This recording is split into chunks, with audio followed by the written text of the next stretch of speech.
date, between Tuesday, May 10th and Monday, May 16th, our PCR test positivity rate ranged from 17.5 to 22.5%, with an average of 19.9% for the week.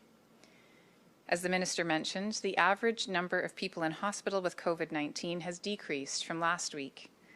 Over the past week, there has been a daily average of around 1,190 people with COVID-19 in hospital, including around 39 in the ICU. Sadly, between May 10th and May 15th, that is last Tuesday to this Sunday, 55 deaths related to COVID-19 were reported to Alberta Health, which is an average of approximately 9 per day.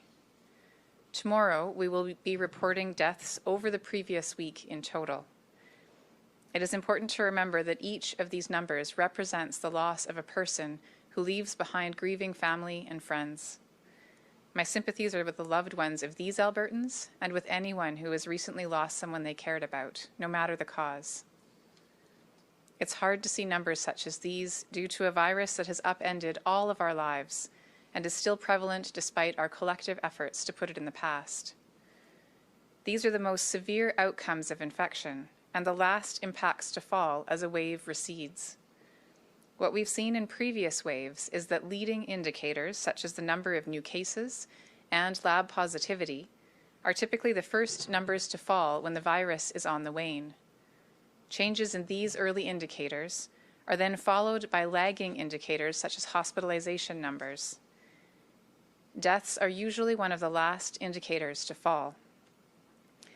This is why these high numbers of deaths that we have seen in the past weeks, as well as this week, is not unexpected, although it is a tragic reminder of the severe impacts of this virus.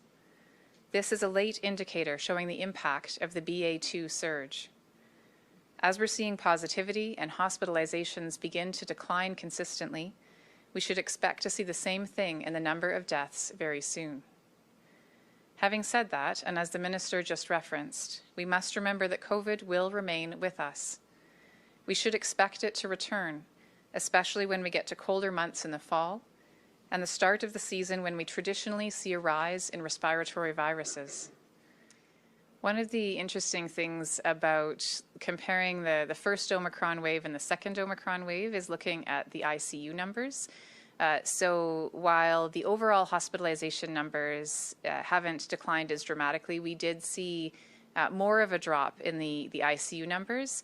One of the things that we've been talking about with colleagues across the country is how do we most accurately give the public a sense of what the COVID impact is on hospitals, because we know that there is a portion of the hospitalization numbers that are people who are admitted to hospitals for other reasons. So we do share that information on our weekly updates, the percentage of those who are admitted where COVID is an incidental finding and not related to their hospitalization.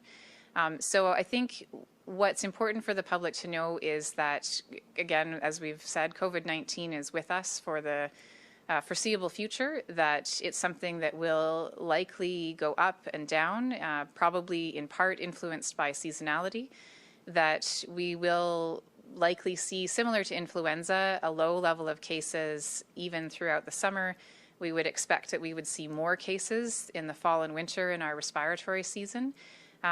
But that we're still in that transition period where we haven't quite reached what we would expect the kind of normalized state to be. So I would expect in the next several months we will see a decline in hospitalizations with COVID, but they will remain at a lower level. I don't expect they would get down to zero anytime soon. And that we would see a surge again, certainly in the fall, is most likely.